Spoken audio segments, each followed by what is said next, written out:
Hello दोस्त, जय हिंद। क्या हाल चाल।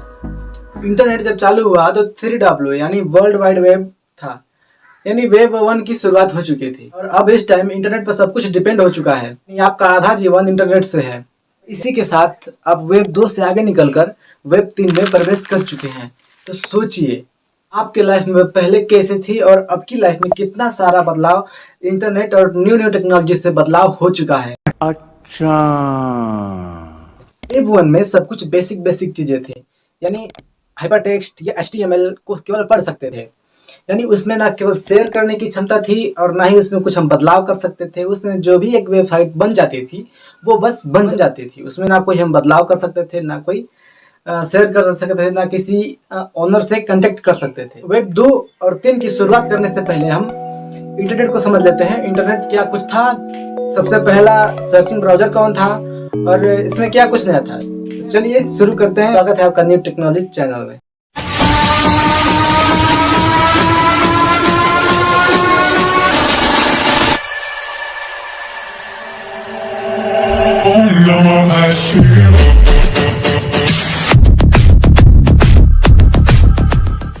तो सबसे पहले हम वेब से समझते हैं। वेब 1 को NSW यानी नॉर्मल स्टैटिक वेबसाइट भी कहते हैं। यानी इसमें कोई भी पेज खोलकर केवल पढ़ सकते थे, या यूँ कहें कि किसी भी पेज के ओनर को या किसी भी ब्लॉग के ओनर को हम कांटेक्ट नहीं कर सकते थे, या फिर किसी भी ब्लॉग के ओनर को हम कमेंट करके कुछ बातचीत नहीं कर सकते थे। यानी जो वेबसाइट बन गया वो बन गया, उसमें ना कुछ हम हटा सकते थे और ना कुछ हम जोड़ सकते थे। और फिर वेब 2 आया, यानी धीरे धीरे इंटरनेट का उपयोग बढ़ने लगा, नई नई वेबसाइटें बनने लगी और इसी के साथ नई नई टेक्नोलॉजी भी बनने लगी।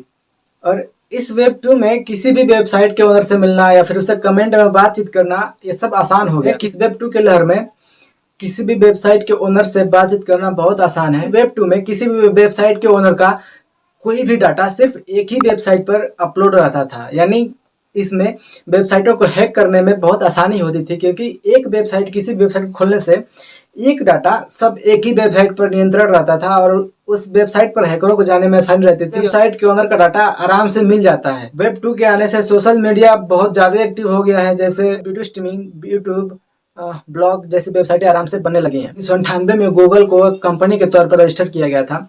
गूगल एक सर्चिंग ब्राउजर है।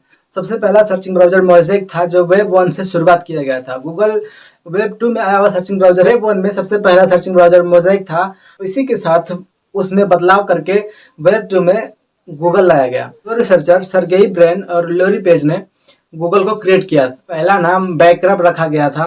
वेब 2 को डायनेमिक वेबसाइट भी कहा जाता है। वेब 2 को 1999 और 2000 के बीच में शुरुआत किया गया था।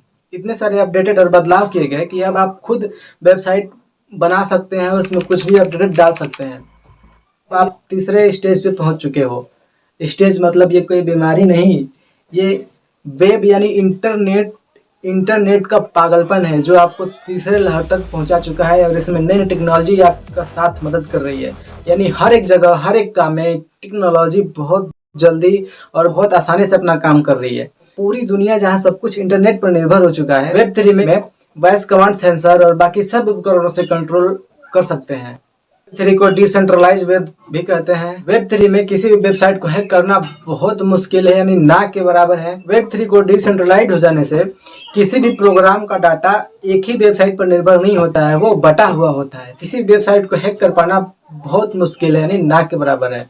तो आप वर्चुअली प्रोग्रामिंग शो कर सकते हैं, जैसे किसी भी वेबसाइट को, जैसे कि आप यहाँ पे रहते हुए हर एक चीज़ वर्चुअली आप कहीं और किसी अन्य देशों में दिखा सकते हैं। आप उस प्रोग्राम को समझा सकते हैं, जैसे कभी किसी हॉलीवुड की फिल्म में भी आपने देखा होगा। वेब इंटरनेट का एक बहुत महत्वपूर्ण चीज़ है जो हर एक कामों में आपको वेब से लेकर सर्चिंग ब्राउजर तक काम करता है। अगर आपका वेब नहीं होता तो आपका इंटरनेट भी नहीं होता।